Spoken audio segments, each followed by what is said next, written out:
So Frank, we're working in this area of digital labor, and digital labor has reduces the amount of people involved, putting more and more work in the digital environment. I know that you had a recent conversation with somebody about user experience.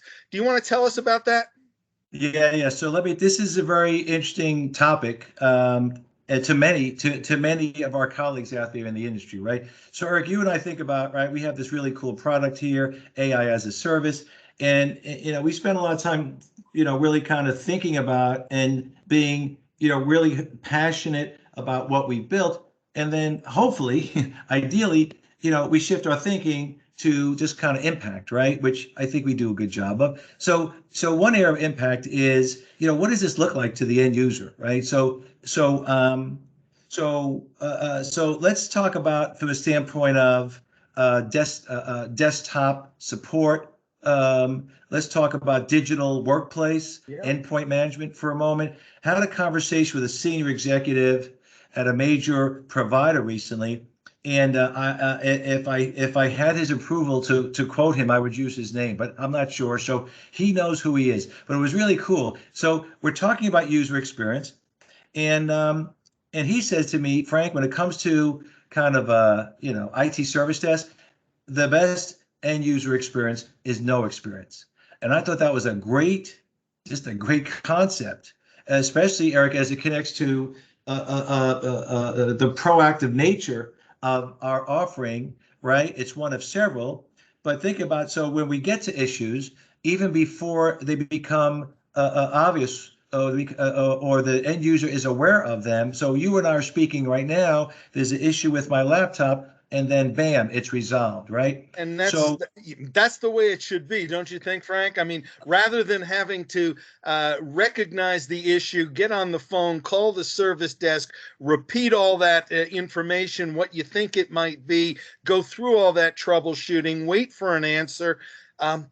It's really cool to think that that could all be done without even a phone call or a well, ticket. well, it's yes, it was great to hear that from an expert in the field, and it just makes me feel even that much more excited and enthusiastic about what we have. So you think about it, Eric. So, once a week, one of us you're calling your bank, you're calling the insurance company, you're waiting on hold, right? And then you're getting passed around to another person.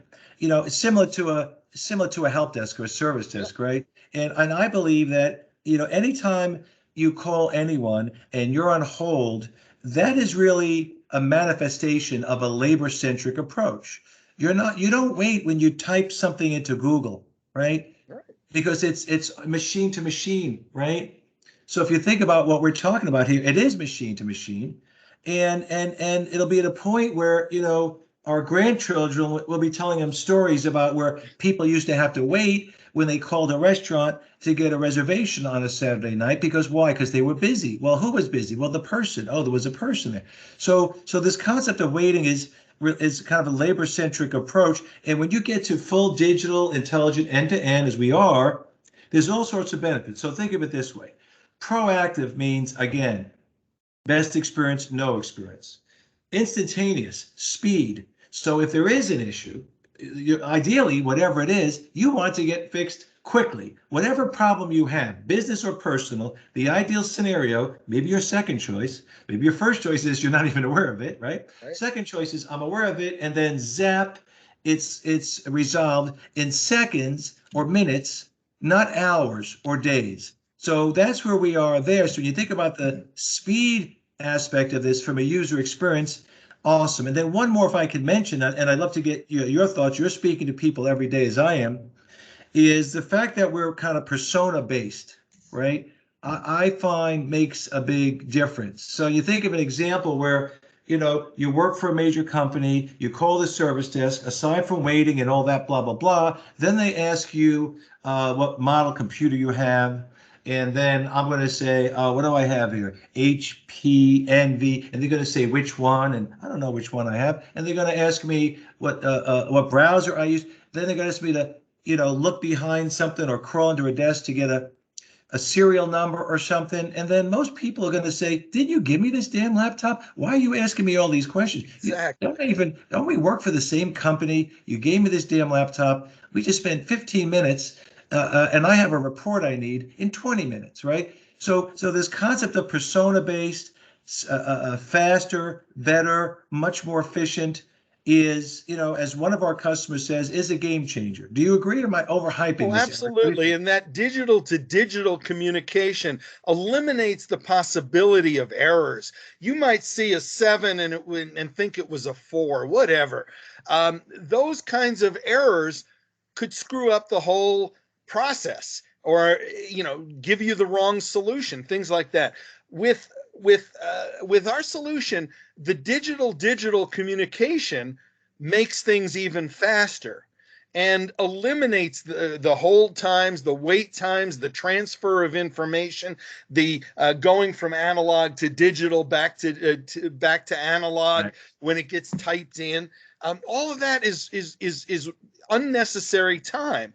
So what we have is an actionable situation with a seamless interaction from machine to machine to make that resolution as fast as possible in machine time. No, And absolutely. that's what's cool. What's also cool is that the work is being done in an unobtrusive way, so the user is able to keep doing what they need to do.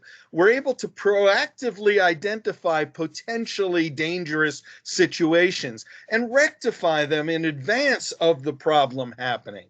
And if Mhm. that problem does happen, if there is an error, we capture that error immediately and get the resolution going in real time. That's important. So these are things that make the employee more productive, make the experience better, and keep the employee doing their job and able to work Mhm. rather than holding on the phone waiting for an answer.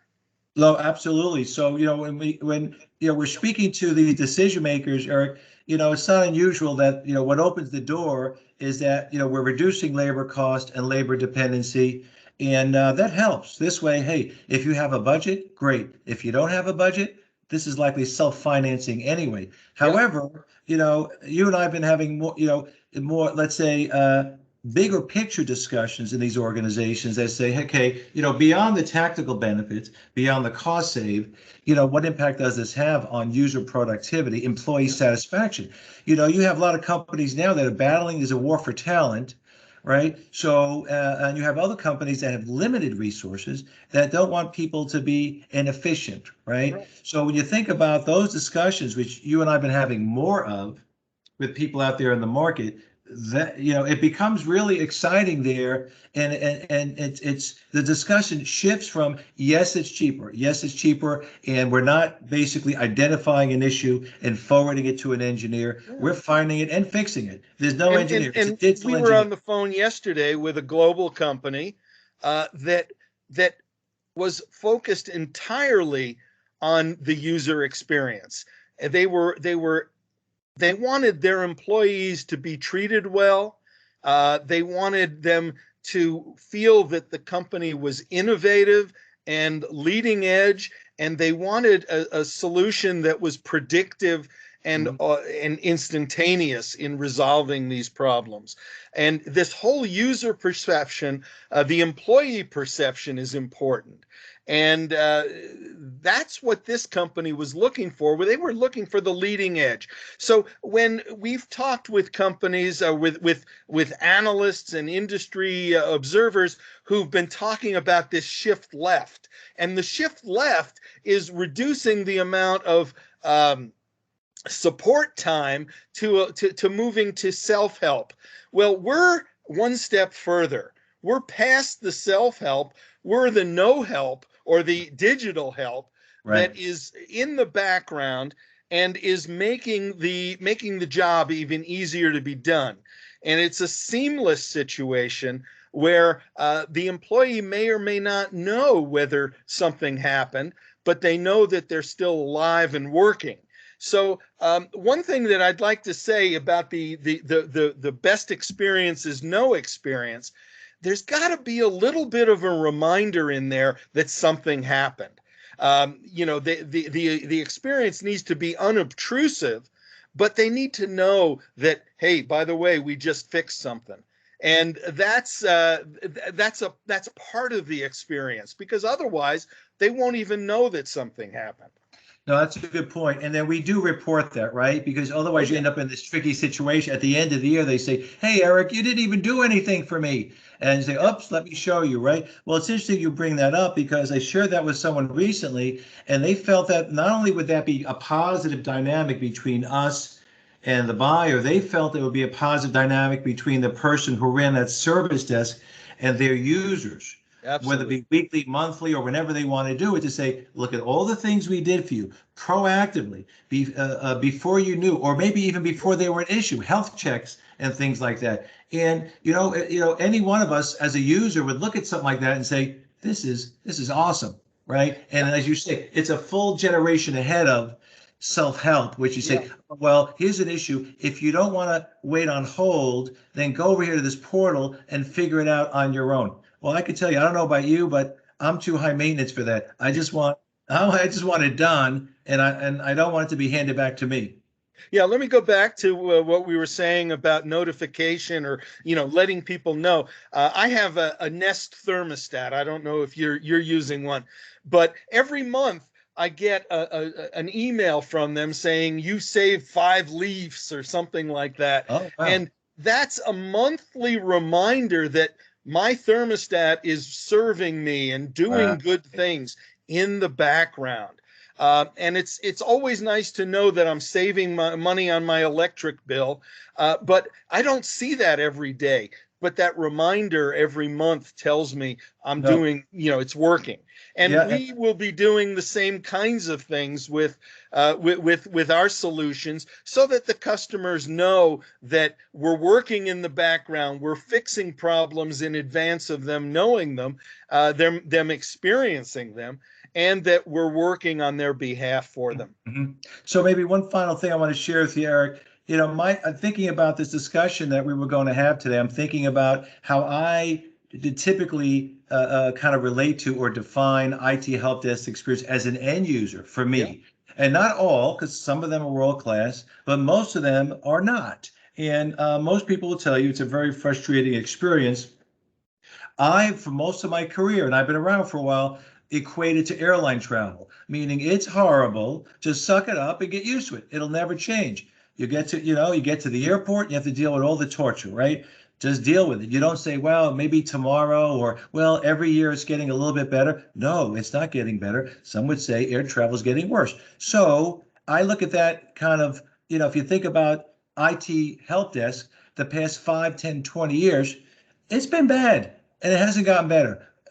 In spite of all the technology they have, it's no more fun for the end user, and no less stress for the person responsible for the desk. So if I look at the way what we are approaching here is, this is not an incremental improvement.